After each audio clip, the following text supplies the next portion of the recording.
बच्चों आज हम टीएलएम की मदद से पढ़ेंगे कोण के प्रकार। कितने प्रकार के कोण होते हैं। देखो हमने यहाँ पर भी सारे कोण बना दिए और हम टीएलएम की हेल्प से भी सीखेंगे। तो सबसे पहला जो कोण होता है वो होता है शून्य कोण, जीरो एंगल।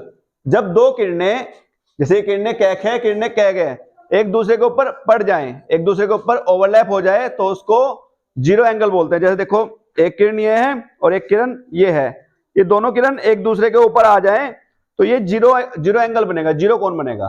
समझ गए। अब देखो इसके बाद जो आता है वो आता है समकोण।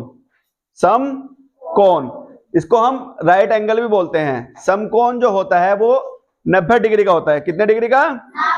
90 डिग्री का। देखो ये वाला जो कोण है हमारा, ये समकोण है, राइट एंगल। ये देखिए यहां पर मैं आपको बना के दिखाता हूं, ये 90 है ना। जब ये किरण 90 पे आ जाएगी तो ये जो कोण बनेगा ये है समकोण। कौन सा कोण है? समकोण। इसको हम राइट एंगल भी बोलते हैं।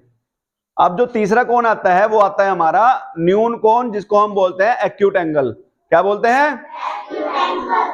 जो शून्य कोण से बड़ा होगा और समकोण से छोटा होगा, शून्य और समकोण के बीच का। इसका मतलब शून्य कोण 0 डिग्री, समकोण 90 डिग्री। तो जो कोण 0 और 90 के बीच का होगा वो होगा न्यून कोण। देखो ये 90 है, ये 0 है, इनके बीच में जो भी कोण बनेगा वो हमारा न्यून कोण होगा। जैसे मैंने ये बना दिया, ये 40 डिग्री पे आ गई ना किरण, तो ये कौन सा कोण है? न्यून कोण। ये कौन सा कोण है? न्यून कोण। तो 90 से पहले पहले और 0 से बड़ा बड़ा जो भी कोण होगा वो हमारा न्यून कोण होगा, जिसको हम बोलेंगे एक्यूट एंगल। ये देखो यहां पे बना हुआ भी है ना, एक्यूट एंगल।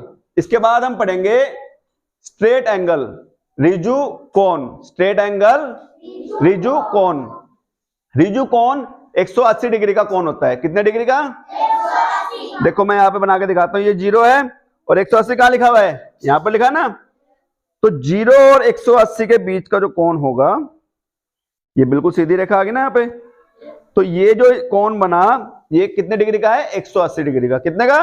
180। तो ये कोण होगा हमारा स्ट्रेट एंगल, रिजु कोण। देखो यहाँ पे भी बनाया ना, ये 180 डिग्री का ये है रिजु कोण, स्ट्रेट एंगल। तो 0 से लेकर 180 तक ये पूरा कोण रिजु कोण कहलाएगा। समझ गए। इसके बाद हम पढ़ेंगे ऑब्टूस एंगल, अधिक कोण। क्या है ये?